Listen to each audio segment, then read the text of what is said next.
Journal d'une rupture, semaine 36. Ce soir, je vais vous parler de la rupture. Donc ma rupture. Donc toutes les ruptures sont différentes. Je pense qu'aucune ne se ressemble. Mais peut-être ça va vous faire penser à autre chose. Vous faire respirer un petit peu. Je vais vous expliquer ce qui m'est arrivé, mon histoire, comment ça s'est passé.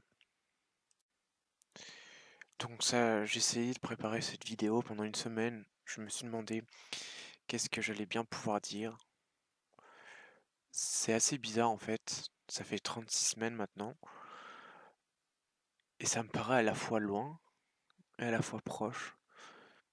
Je suis dans cet état entre deux périodes de ma vie.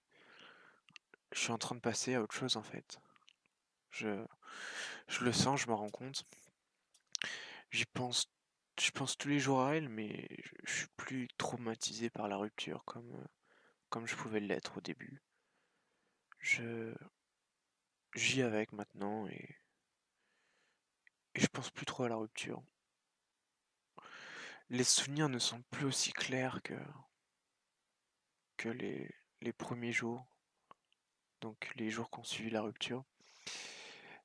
J'aurais peut-être dû commencer par cette vidéo en fait, parce que peut-être je vais pas pouvoir parler de tout. Donc la rupture, c'est arrivé le 19 janvier 2018. C'est assez bizarre, il s'est passé plein de choses bizarres. C'est vraiment, ouais, je l'ai du tout vu venir en fait. Et avec le recul, je me dis, bah, c'est évident. On a eu des disputes et je me souviens d'une dispute en particulier où elle m'a dit, enfin avec le recul je m'en souviens très bien, mais sur le moment j'avais, j'étais passé à côté, mais elle m'a dit si tu changes pas un jour, je vais plus t'aimer ou je sais plus quoi, elle m'avait dit ça et quand elle m'avait dit ça, je me suis mis à rigoler en fait.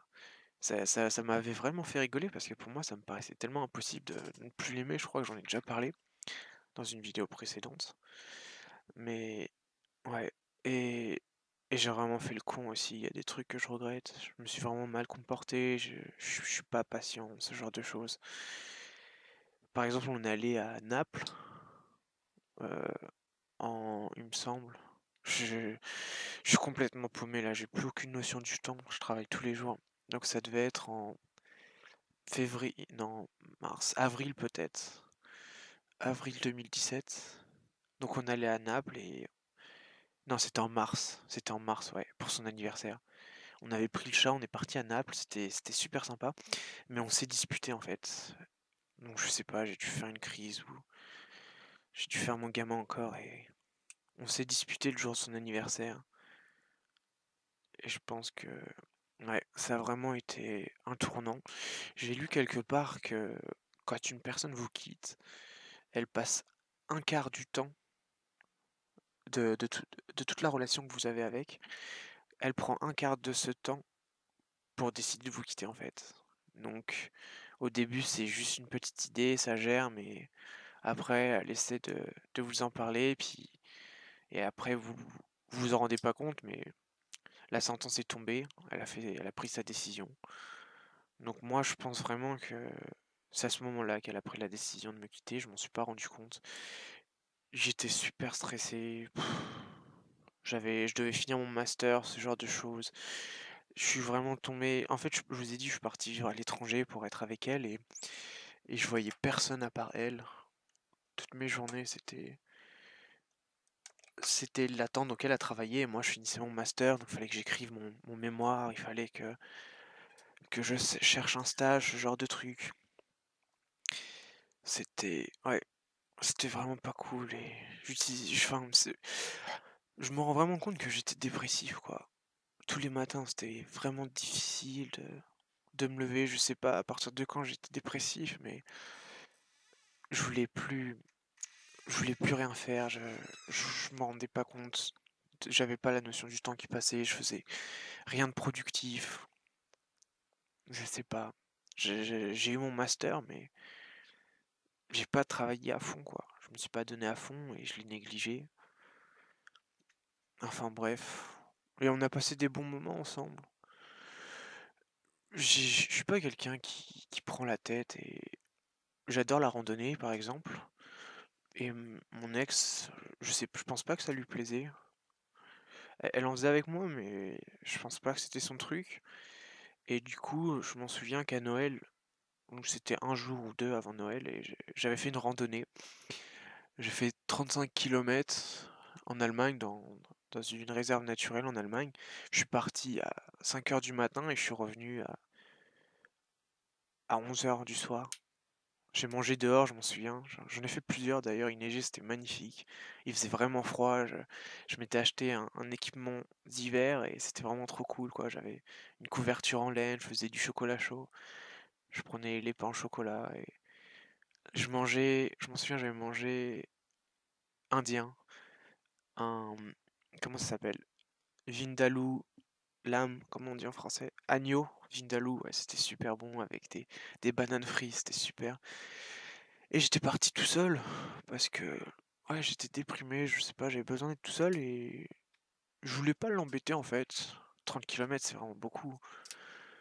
Je voulais pas l'embêter avec mes randonnées, je faisais vraiment beaucoup de randonnées. J'avais pris j'avais pris du poids aussi, donc ça m'a permis d'essayer de faire du sport, de commencer le sport et à me la reprocher après. C'est bizarre. Et alors que franchement, je lui ai pas demandé de venir parce qu'en fait, je voulais pas. Enfin, je l'aimais quoi, et je voulais juste qu'elle reste au chaud à la maison, je voulais pas l'obliger à faire un truc physique. Et à me la reprocher en fait, et on était vraiment déconnectés en fait. On s'est disputé aussi à Noël, je sais plus pourquoi, pour l'histoire du sapin, les décorations. Et je sais plus ce qu'elle m'a sorti, mais je l'ai envoyé chier en fait. J'ai dit vas-y, débrouille-toi, ça m'intéresse pas. Oui, parce qu'en fait elle est thaïlandaise, donc c'est pas sa culture de faire Noël. Et elle m'avait sorti un truc du style oui, c'est pas ma culture de faire Noël. Et je fais bah, on fait pas Noël alors, me prends pas la tête. Et elle était revenue, elle avait acheté plein de trucs de Noël, on a acheté des assiettes et tout. On avait invité des amis grecs, et on avait fait une raclette, un beau repas de Noël. Ouais, c'était assez bizarre. Mais je me rappelle même plus de Noël en fait. Et le jour de l'an non plus, je me rappelle même plus ce que j'ai fait.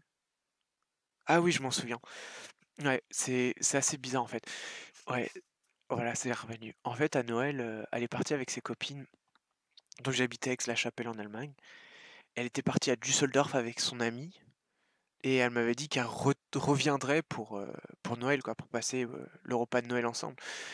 Et, et non, elle est partie avec ses amis et elle devait revenir assez tôt, mais ses amis, elles ont pris du temps, puis en fait, elles sont restées. Et je m'en souviens qu'elle m'a envoyé des messages du style c'était ouais, je suis désolé, je leur dis de partir, mais ils veulent pas partir. Donc en gros, c'était comme si elle était bloquée à la soirée avec ses potes à Düsseldorf. Donc c'est à peu près à 150 kilomètres. Et quand elle m'a dit ça, enfin moi c'est bizarre, mais j'ai encore ce souvenir, j'en voulais absolument pas du tout. Je me disais que elle voulait être là et que pour moi c'était l'intention qui comptait. Et en gros, j'ai passé le Noël tout seul. Et elle a commencé à voyager tout seul aussi. Donc ça c'était super chiant en fait, parce que ma copine adore voyager. Sauf qu'elle a travaillé, moi j'étais étudiant et je pouvais pas suivre quoi avec ma bourse. Donc ça m'a toujours frustré. Et pour moi, la solution, c'était d'économiser le temps de trouver un travail et voilà. Mais je voulais pas lui dire de s'empêcher la- de se priver, lui demander de se priver de voyager. Elle est partie à Francfort. Ouais, et je vais vous dire, ça m'a un peu refroidi cette histoire. Je m'en suis pas rendu compte et à partir de, de janvier, elle est devenue super distante. On a acheté un aquarium avec des poissons, un poisson combattant avec d'autres poissons. Il avait super froid le poisson parce qu'on n'avait pas de système de chauffage et tout, alors ouais, on avait acheté ces trucs-là.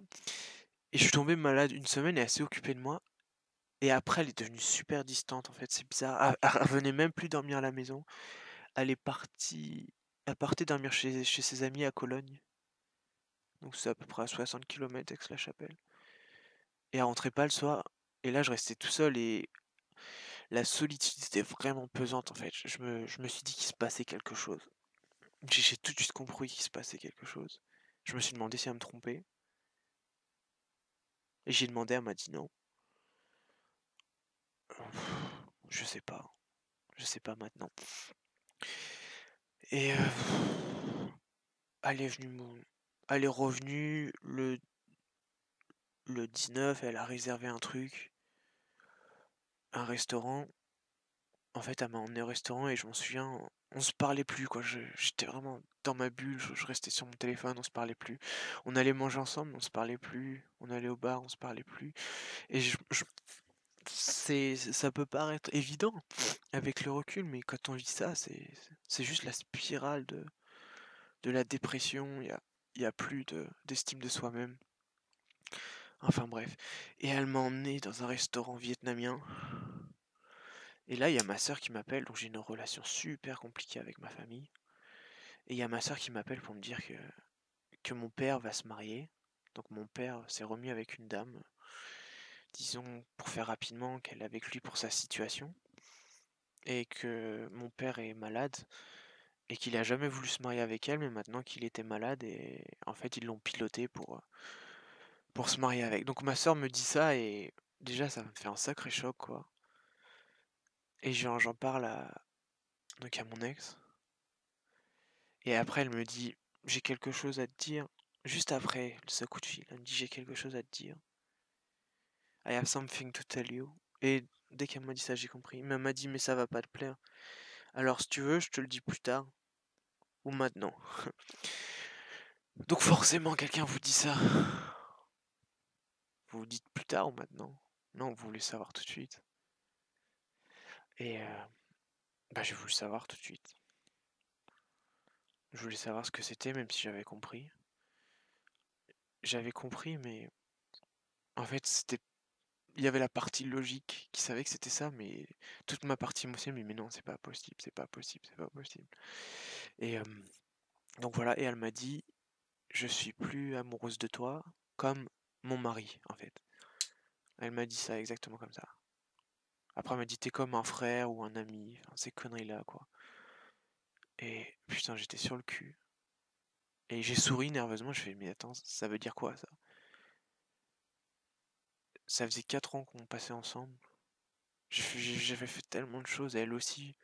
On avait fait tellement de choses l'un pour l'autre. Elle était venue me voir en Chine, moi j'étais venu la voir de Chine quand elle a passé son doctorat, sa défense de doctorat. Sa soutenance de doctorat en français. Et ouais, putain, donc là tout me revient. J'avais oublié toutes ces choses. Là j'ai toutes les images qui me reviennent en tête. Et quand elle m'a dit ça, franchement, j'ai tout. Le sol s'est dérobé sous mes pieds, tout mon univers s'est écroulé. J'ai dit, ça veut dire quoi qu'on va se séparer? Parce que pour moi, elle m'a dit, ouais, je t'aime plus, mais pour moi, ça voulait dire on va rester ensemble, mais elle m'aime plus, quoi. Et elle me dit, non, on va se séparer. Et wow. À ce moment-là, franchement, j'ai les yeux lourds et le poids de mon corps. J'ai senti le poids de mon corps. C'était affreux, vraiment affreux. Et ouais, ouais, j'ai fait la gueule, quoi. J'ai eu un gros pic de stress, de tristesse. Et le seul truc que j'ai ressenti sur le moment, c'est que j'avais besoin d'être tout seul et de partir. Donc je vous ai dit, je fais beaucoup de randonnées et je me suis dit que je voulais aller en forêt, quoi. Je voulais passer ma nuit en forêt. Je voulais passer ma nuit en forêt. Donc je suis parti et elle est venue derrière moi et j'ai dit laisse-moi tranquille. Et elle m'a laissé tranquille. Le pire avec le recul, c'est que on devait aller voir un pote après. C'était prêt. Donc elle avait soigneusement préparé le truc, c'est assez difficile, quoi. Et en fait, elle pensait qu'après m'avoir dit ça, qu'on irait voir un de ses potes comme si de rien n'était. C'est ce qui était prémédité, quoi. Et ça me rend vraiment dingue, quoi.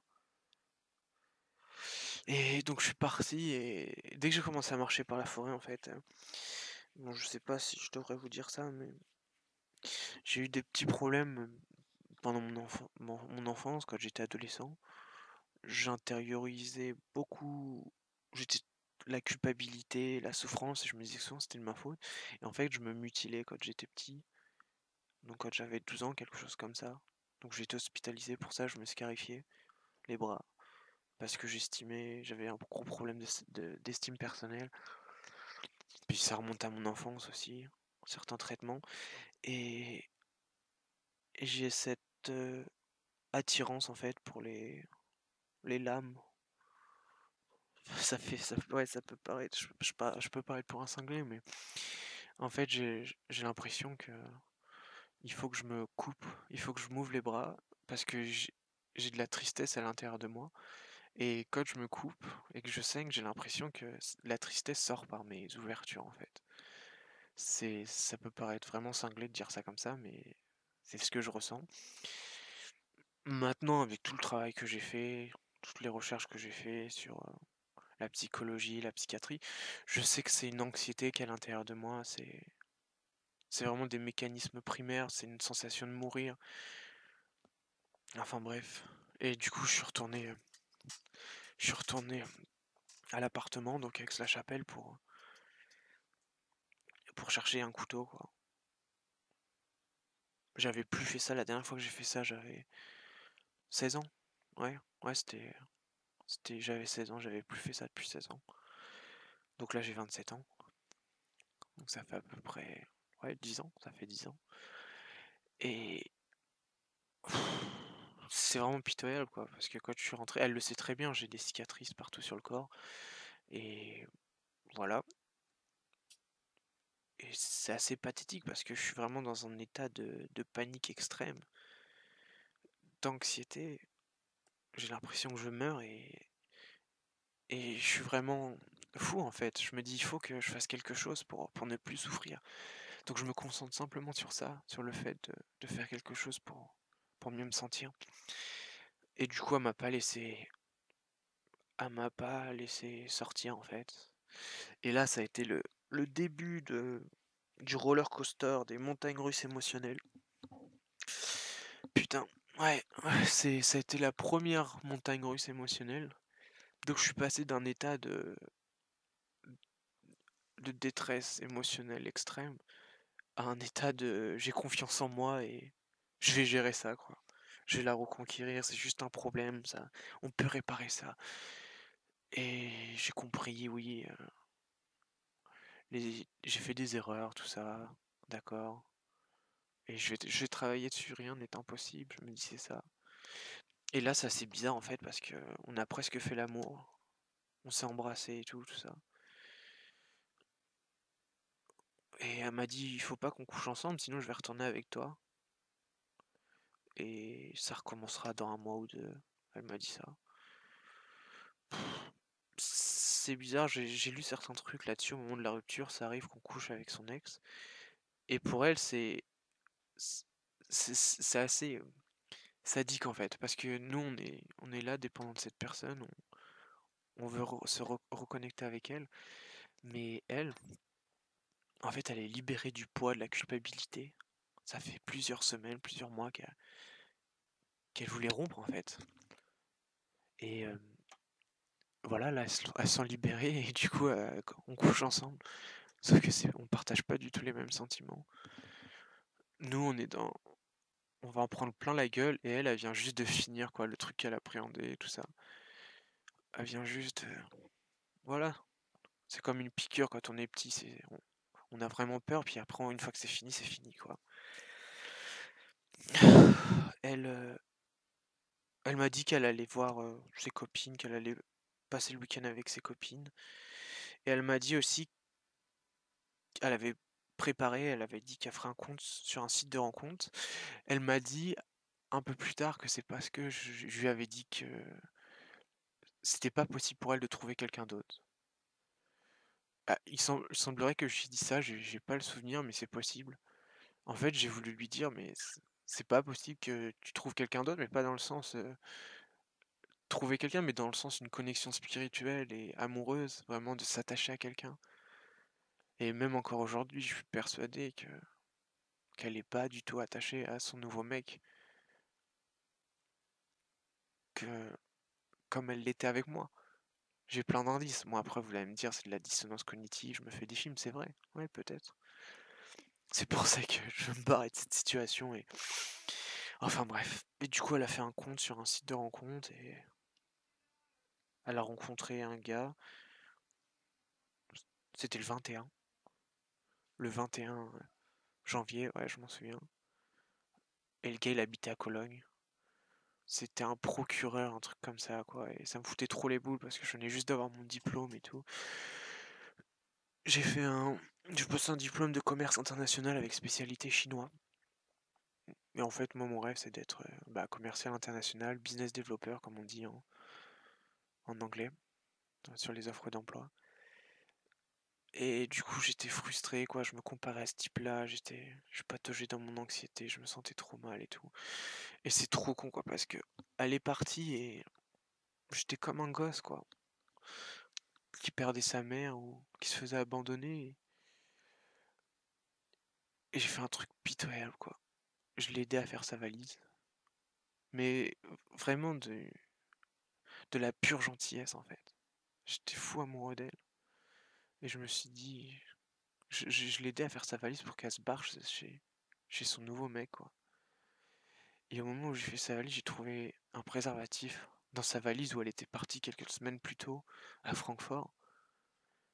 Et je me suis dit, t'as couché avec un autre mec? Elle m'a dit non. Au début, j'y croyais, quoi. Tous les trucs qu'elle me disait, j'y croyais. Mais avec le recul maintenant, je sais pas. C'est possible qu'elle m'ait menti. Euh, Il y a, il y a ce mec, elle me dit qu'elle l'a rencontré 3 jours après la rupture. Je lui dis, mais c'est pas possible, quoi. Tu le connaissais avant, tu m'as trompé avec lui et voilà, tu t'es barré avec lui. Elle m'a dit non.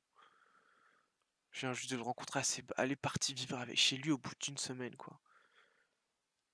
Elle s'est barrée comme ça.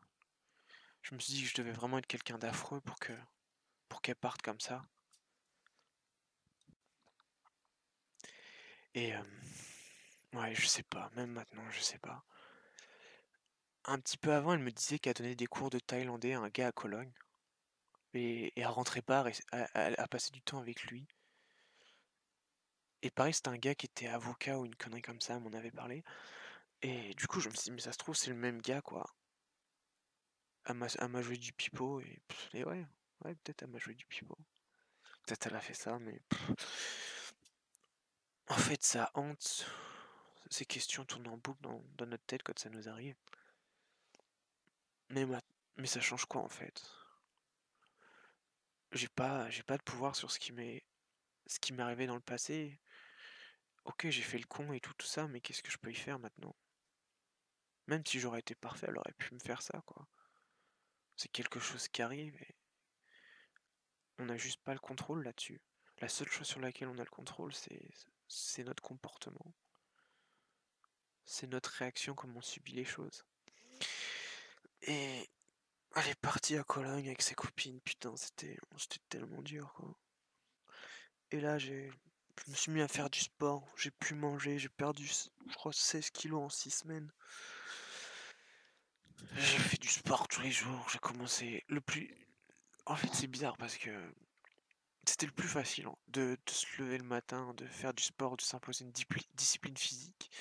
Mais le truc le plus difficile, c'était mon mental, en fait.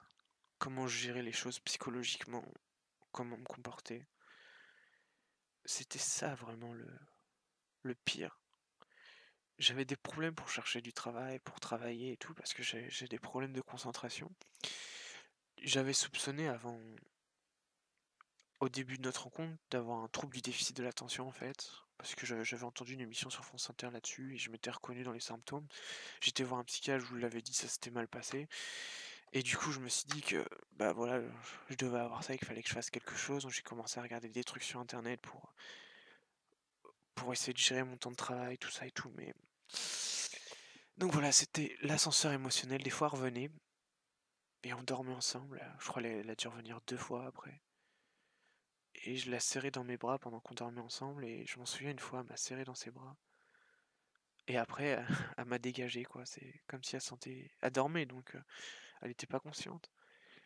Et moi, je l'emmenais au restaurant, je l'emmenais à la gare. Elle me fait un sourire avant de partir. Enfin, le cuck, quoi. Le mec cocu, quoi. Pitié, ça fait trop pitié. Elle me serre dans ses bras.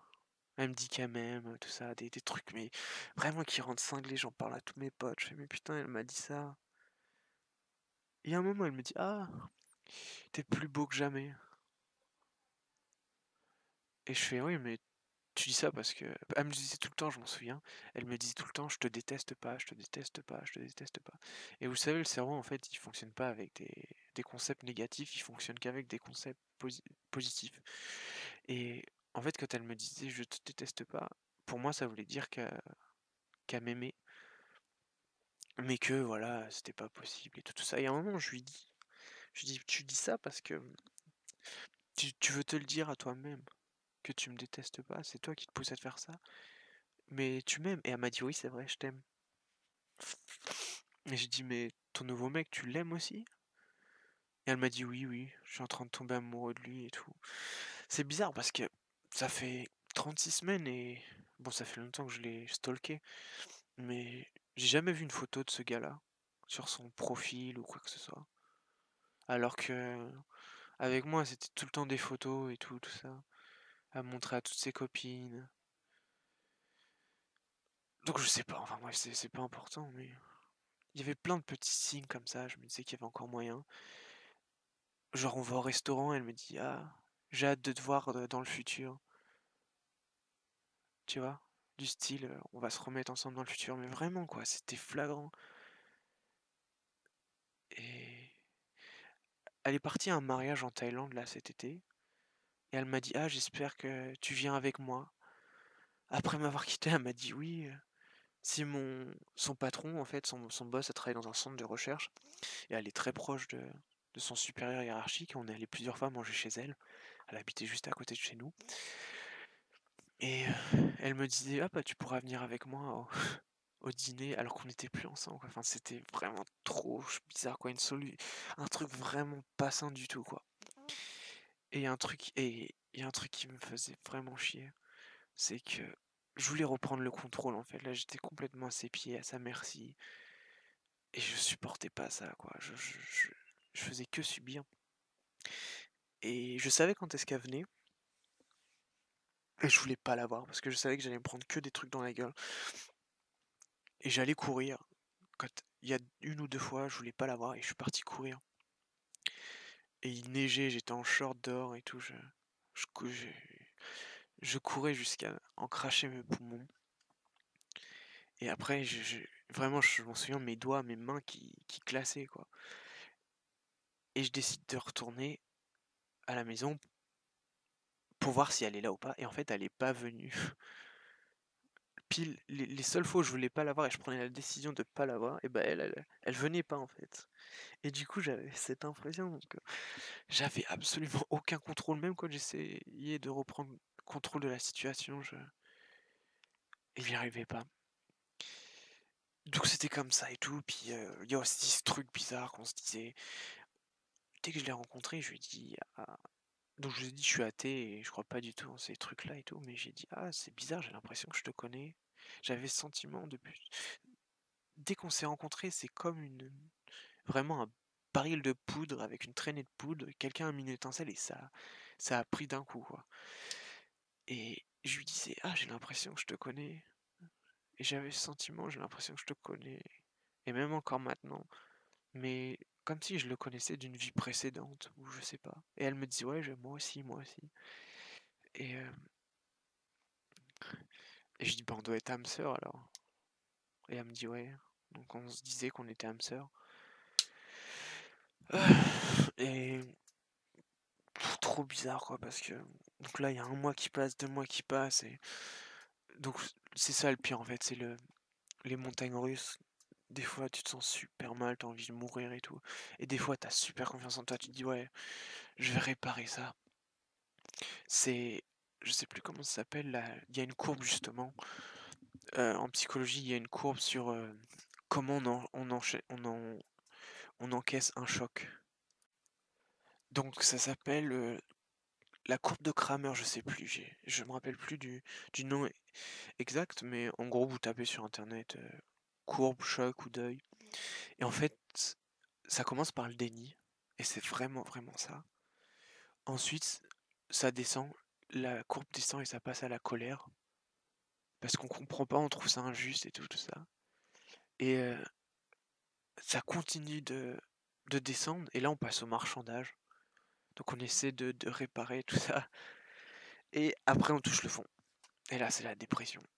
Donc moi ça m'a pris environ, ouais, je dirais un mois et demi. Donc le premier mois en fait j'étais dans le déni, la colère et le marchandage. Et ensuite ça a été la dépression, je m'en souviens, le pire moment. Le moment le plus bas, c'est quand elle m'a dit,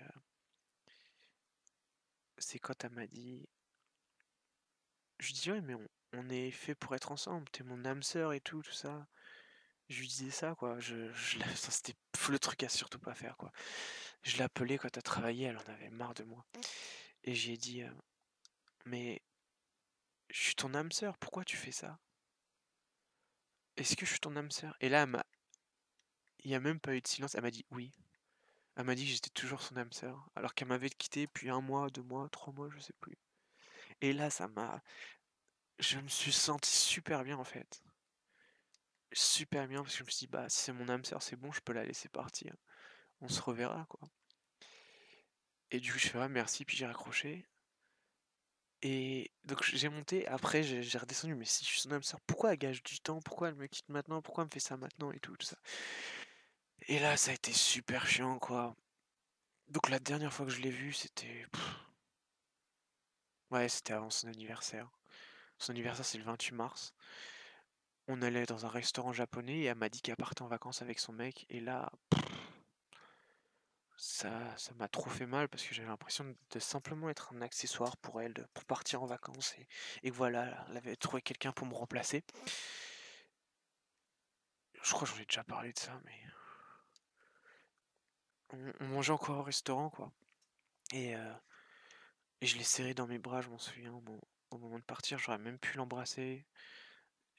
J'ai fait des bisous sur la joue, sur le front. Elle était magnifique. Et elle faisait la gueule. Elle me repoussait pas, mais voilà, j'ai pas forcé, quoi. Et du coup, j'ai laissé partir et c'est la dernière fois que je l'ai vue. Je savais pas que c'était la dernière fois que je la voyais. Et le lendemain, elle m'a dit qu'elle partait en vacances avec son copain, plus les parents de son copain. Donc là, ça m'a trop fait mal, quoi, le sentiment de se faire remplacer. Et moi, mon père, il a toujours mis des carottes, en fait, à ma copine. Il a dit qu'il l'emmènerait au Mont-Saint-Michel, ce genre de truc. Enfin, bref. Et là, ça a été, ouais, crise de panique. C'est comme ça qu'on dit en français. Crise d'angoisse, c'est ça. Donc, plusieurs crises d'angoisse. Et donc, je suis passé aux mutilations, en fait. Et je me suis dit que j'avais un problème, qu'il fallait que je fasse quelque chose. Donc j'ai appelé. Il fallait que je voie un psy en fait. Il fallait que je voie un psy. Je me suis dit, il faut que je me sens tellement mal, je veux tout essayer. Enfin, il faut que je m'en sorte. J'arrive pas à chercher du travail. J'arrive pas à faire quoi que ce soit de ma vie. J'arrive pas à me concentrer. Tous les jours là, j'ai ma vie qui passe et c'est de pire en pire. Donc il faut que je fasse quelque chose. J'avais prévu de retourner en France pour voir un psy. Donc il a fallu que je mette tout ça en place et tout. Sauf que là, j'étais pas bien et j'ai appelé les urgences en fait. Et je leur ai demandé si, donc c'était en Allemagne, et je leur ai demandé si je pouvais voir un psy gratuitement en fait, parce que j'avais pas de sécurité sociale en Allemagne. Et ils m'ont dit oui, oui, et ils m'ont envoyé une ambulance. Donc super quoi. On a fait un petit tour en ambulance. Ils m'ont emmené à l'hôpital. Ils m'ont mis dans le côté psychiatrique. Putain, c'était avec des vieux, des fous, tout ça. Ça puait la merde, ça puait le vieux. Mais Au début, c'était super badant dès que je suis arrivé, mais après, je me sentais bien là-bas en fait. Parce que j'étais tout au fond, je vous l'ai dit dans la vidéo précédente. J'étais tout au fond et je pouvais pas aller plus bas, quoi. J'avais le sentiment que ça allait aller. Et voilà, je voulais trouver des solutions. Bon, les psychiatres m'ont absolument pas aidé. Mais je pense que moi, ça m'a aidé d'aller là-bas, de me dire que voilà, j'avais un problème, il fallait que je fasse un travail sur moi. Et que je la laisse tranquille, quoi. Que je la laisse tranquille. Et donc j'étais à l'hôpital le jour de son anniversaire. Voilà. Ensuite, j'ai réglé plusieurs trucs, puis je me suis dit qu'il fallait que... Ils m'ont donné 3 pilules, je m'en souviens, 3 antidépresseurs, ils m'ont dit que c'était fort et qu'il fallait que je prenne ça si je me sentais mal. Alors je les rationnais, je les ai coupés en deux et je me suis dit que je les prendrais que quand je me sentirais mal, que quand j'allais faire une crise d'angoisse ou ce genre de truc. Et en fait, j'en ai pris, j'ai rien senti, quoi. Franchement, je sais pas du tout. Ensuite, je suis retourné en France. Donc mon objectif c'était d'aller dans la ville d'où je suis originaire, donc c'est en Normandie. Et j'avais appelé l'hôpital pour leur demander si je pouvais voir un psychiatre aux urgences. Ils m'ont dit que oui c'était possible et tout ça. Donc j'arrive à Paris et comme j'avais du temps à Paris, je me suis dit bah tiens je vais aller voir à Paris pour pas perdre de temps, j'ai plein de choses à faire demain. Et quand j'y suis allé en fait bah ils m'ont donné une pilule bleue. C'était du... Oh, je me rappelle plus comment ça s'appelait. Ouais enfin un truc un truc connu quoi. Je me rappelle plus du nom, mais c'était un truc bleu. Donc si on vous propose un truc bleu, le prenez pas. Et là, je me sentis fatigué d'un coup. Et je me suis mis à dormir et tout. Incroyable, quoi. C'était trop bizarre. Et je me suis réveillé à Sainte-Anne, donc l'HP à Paris. Et là, j'ai passé, je sais plus. Enfin bref, trop la galère. Toute la journée, tu fais rien et tout. Les petits, ils en ont rien à foutre de toi. Et je me suis dit qu'il faut que je sorte. Et je suis passé devant le juge parce que j'étais hospitalisé sous contrainte pour péril imminent. Et quand je suis passé dans le juge, bah, j'ai bien parlé avec le juge, l'avocat, j'ai plaidé ma cause, et finalement ils ont ordonné ma remise en liberté, sauf que l'hôpital a fait appel, donc je suis allé au tribunal de Paris, c'était assez sympathique comme expérience, et pareil, j'ai parlé devant le juge, devant le procureur, devant les avocats, et ils m'ont fait sortir en fait. Sauf qu'ils m'ont dit qu'il fallait que je retourne chez ma mère, sauf que j'y vais pas avec ma mère depuis que j'ai... En fait, quand j'avais 15 ans, je suis allé à l'hôpital et j'ai eu un éducateur, tout ça. Et du coup, après, j'ai été placé en foyer. Et ça s'était super bien passé, sauf que voilà, j'ai plein de lacunes, il y a plein de trucs que j'ai fait par moi-même, et du coup, j'ai des petits retards quoi, sur certains trucs parce que je me suis éduqué moi-même, quoi. Et comme là-bas, il y avait beaucoup de cassos, ils se concentraient plus sur ceux qui foutaient le plus le bordel, en fait. Et moi, je foutais pas le bordel. Et donc, du coup, j'ai retourné chez ma mère, ça faisait 12 ans que j'étais pas parti chez ma mère, on s'entend pas très bien. Et là, ouais, on s'est disputé. Et je me sentais trop mal. Et là, la dépression, ça a repris, quoi. Et je suis allé voir 2 potes à moi, donc des potes du lycée. Et ils m'ont dit, ah, tu devrais aller. Tu devrais voir ce docteur-là et tout, il est cool et tout. J'avais pas d'argent ni rien et tout. Et je suis allé voir un docteur. Il prenait comme ça, mais j'ai même pas d'argent ni rien et tout.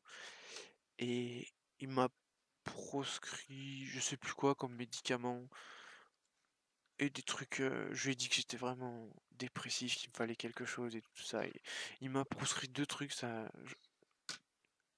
pour les prendre quand je fais des crises d'angoisse et des antidépresseurs. Ça a pas marché, mais surtout il m'a fait une lettre pour aller voir un psychiatre. Et du coup, je suis parti voir un psychiatre qui m'a prescrit du Prozac, donc 20 milligrammes par jour. Et ensuite, je me sentais mal. Il m'a dit que ça allait prendre 2 semaines. Je sais plus c'était combien, 2 semaines, 3 semaines. Je l'ai dit dans les vidéos précédentes. Que ça allait prendre tant de temps. Et en fait, au bout de 2 semaines, je me sentais toujours mal. Donc on a augmenté la dose. Et après, bah, j'ai commencé à me sentir bien, vraiment, quoi. J'ai commencé petit à petit à faire des plans, tout ça. Et de plus parler à mon ex, surtout. Ouais. Le plus dur, c'était le déménagement. Quand j'étais sorti de l'HP, il a fallu que je retourne en Allemagne pour chercher tous mes trucs. C'était affreux. Je faisais des cauchemars toutes les nuits. Je rêvais d'elle et tout. Je rêvais qu'on se réconciliait, tout ça, ce genre de trucs. Enfin. Mais voilà. Donc après, c'est quand je suis sorti. Je pense que c'est le moment où je suis allé à l'hôpital qui a été le pire. Donc c'était à peu près 3 mois après la rupture que c'était le pire. Et après, quand je suis retourné chez ma mère, là aussi, c'était pas terrible. Mais maintenant, à partir de ce moment-là, ça a fait que de s'améliorer. Voilà. Donc je pense que c'est la plupart des choses importantes pour expliquer ma rupture. Comment ça s'est passé. Donc si vous êtes dans le même cas que moi, bah voilà, moi ça m'a pris 3 mois. 3 mois pour toucher le fond. Et après ça va mieux. J'ai lu quelque part qu'il fallait une semaine pour chaque mois que vous avez passé avec la personne pour l'oublier. Donc moi j'ai passé 4 ans avec elle. Donc ça fait 48 mois. Donc ils disent il faut 48 semaines pour encaisser, pour aller mieux. Donc là on est à la semaine 36. Encore 12 semaines et je vous dirai comment ça se passe. Mais ça va mieux. Ça va beaucoup mieux. Donc, mais c'est grâce à certains trucs en fait, certains outils. Et je vais faire. Ma prochaine vidéo va être sur ça en fait. C'est sur les outils qui m'ont permis de m'organiser, d'écrire mes pensées, de tout faire pour essayer de me remettre sur les rails et de bien partir. Voilà, donc la prochaine vidéo, ça sera sur les outils pour combattre la dépression, pour aller mieux. Les petites choses qui vous permettent vraiment de vous concentrer sur quelque chose d'autre pour retourner dans un cercle vertueux. Voilà, bonne semaine.